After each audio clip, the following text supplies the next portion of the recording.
ერთიანი ეროვნული გამოცდები დაიწყო. აბიტურიენტები პირველ გამოცდას ქართულ ენასა და ლიტერატურაში აბარებენ. ქუთაისში 3 საგამოცდო ცენტრია გახსნილი მე-17, 23 და 51 საჯარო სკოლებში. ქუთაისში 3-ვე საგამოცდო ცენტრში 4400-მდე აბიტურიენტია რეგისტრირებული. დღეს ქალაქში 3-ვე საგამოცდო ცენტრში პირველი გამოცდა 2091-მა აბიტურიენტმა წერა. გამოცდაზე არ გამოცხადდა 98 აბიტურიენტი. ქუთაისის საგამოცდო ცენტრში დღეს დილით 8 საათზე გაიხსნა, არ დაფიქსირებულა არც ერთი დაგვიანების შემთხვევა.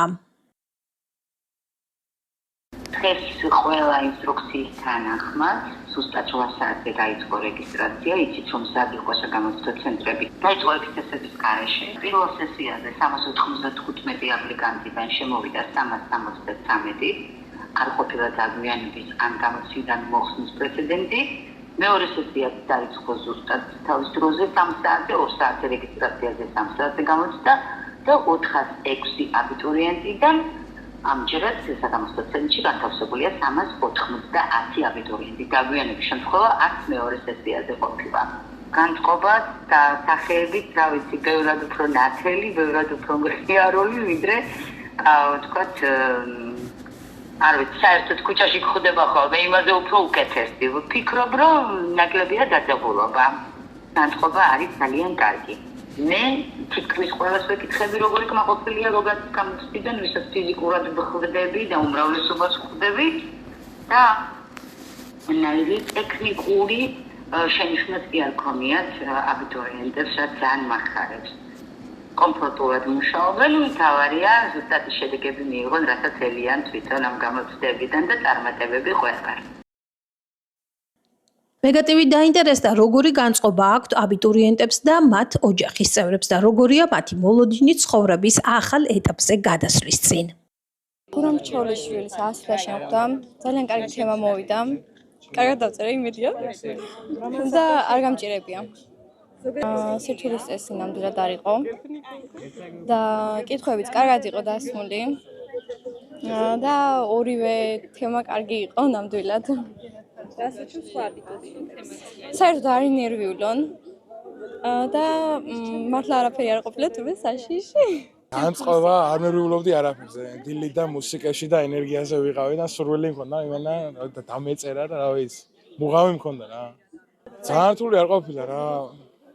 ასე რომ ვთქვათ, ჩემი გადმოსახედი ეგრე არის. თემა ასვლა ერქვა, რო დანარჩენად მახსოვს. მაი შიგნით რო შევედი და ზარი რო დაერეკა, ცოტა მე ავნერვიულდი, მანამდე ავნერვიულობდი და მე რავი. როგორ ემზადებოდი გამოცდისთვის მანამდე? ძალიან მონდომებულად რა. მონდომებული ვიყავი.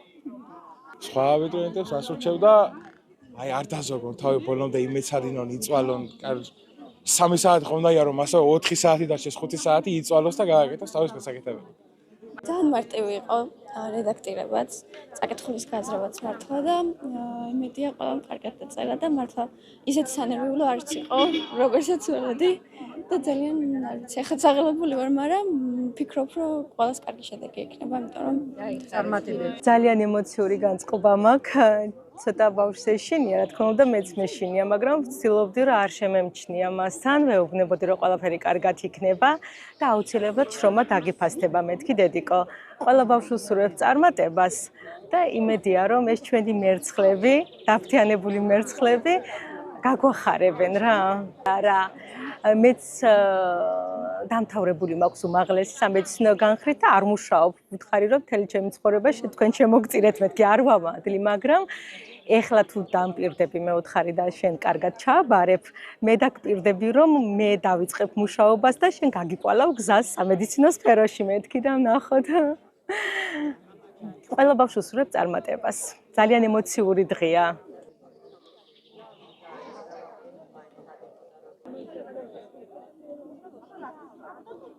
ყველა აბიტურიენტს წარმატებას უსურვებ, რადგან ყველამ ძალიან ბევრი იშრომა დარწმუნებული ვარ, თავარია არ ინერვიულო, იმიტომ რომ ნერვიულობა ყველაფერს აფუჭებს და რა ვიცი, აბსოლუტურად ყველა ახალგაზრდას, ყველა აბიტურიენტს უსურვებ წარმატებებს და წარმატებებს. აბა თქვენიც ბავშვებო, მთელი სამყარო თქვენს მხარესაა, თავარია თავდაჯერებულები იყოთ, სიყვარულით შედით გამოცდაზე და ყველაფერი კარგად იქნება. გაიხარეთ ყველას, ყველას წარმატებებს უსურვებ. ყურადღება უნდა მიაქციონ იმას, რომ შრომა არის აუცილებელი და დაიმახსოვრონ, რომ შრომა და შრომა.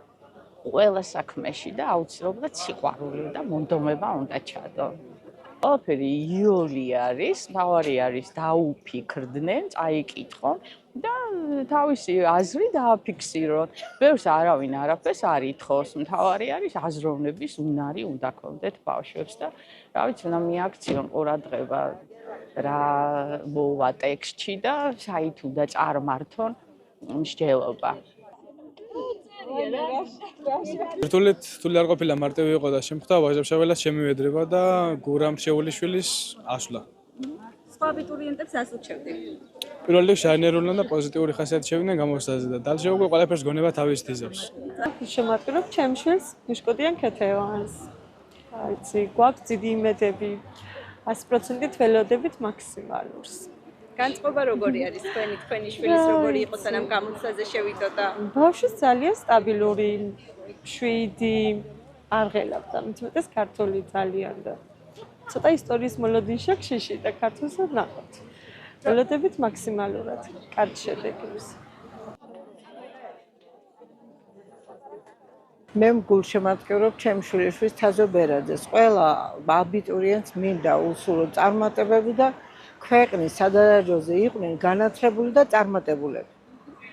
ძალიან მნიშვნელოვანი დღეა პირველ რიგში მინდა წარმატებები ვუსურვო ყველა აბიტურიენტს, ვინც აბარებს და მომავალი საქართველოს შვილები არიან, მათ უნდა შექმნას ჩვენი სამშობლოს უახლოესი მომავალი და განწყობა, რა თქმა უნდა, მაქვს ამაღლებული, ცოტა ვღელავ, როგორც მშობელი, მაგრამ ეს მე მგონი ბუნებრივიც არის და მთავარია, რომ ბავშვებმა არ იღელოს, ვინც დღეს გამოცდებს აბარებს. ვფიქრობ, რომ ყველაზე უფრო საპასუხისმგებლო არის მშობლიურ ენაზე გამოცდის ჩაბარება, იმიტომ რომ უფრო მეტი მოგეთხოვება, როგორც ქართულს, შენს მშობლიურ ენაში, ლიტერატურაში. ერთიანი ეროვნული გამოცდების საგამოცდო პროცესში ასევე ჩართული არიან მსჯავრდებული აბიტურიენტები. წელს საგამოცდო პროცესში 36 ბრალდებული მსჯავრდებული მონაწილეობს. გამოცდების ეროვნული ცენტრის ინფორმაციით 2025 წლის გამოცდებისათვის საქართველოში ჯამში 80,000-მდე პირია დარეგისტრირებული. ერთიანი ეროვნული გამოცდები 22 ივლისს სახვითი და გამოყენებითი ხელოვნების გამოცდით დასრულდება.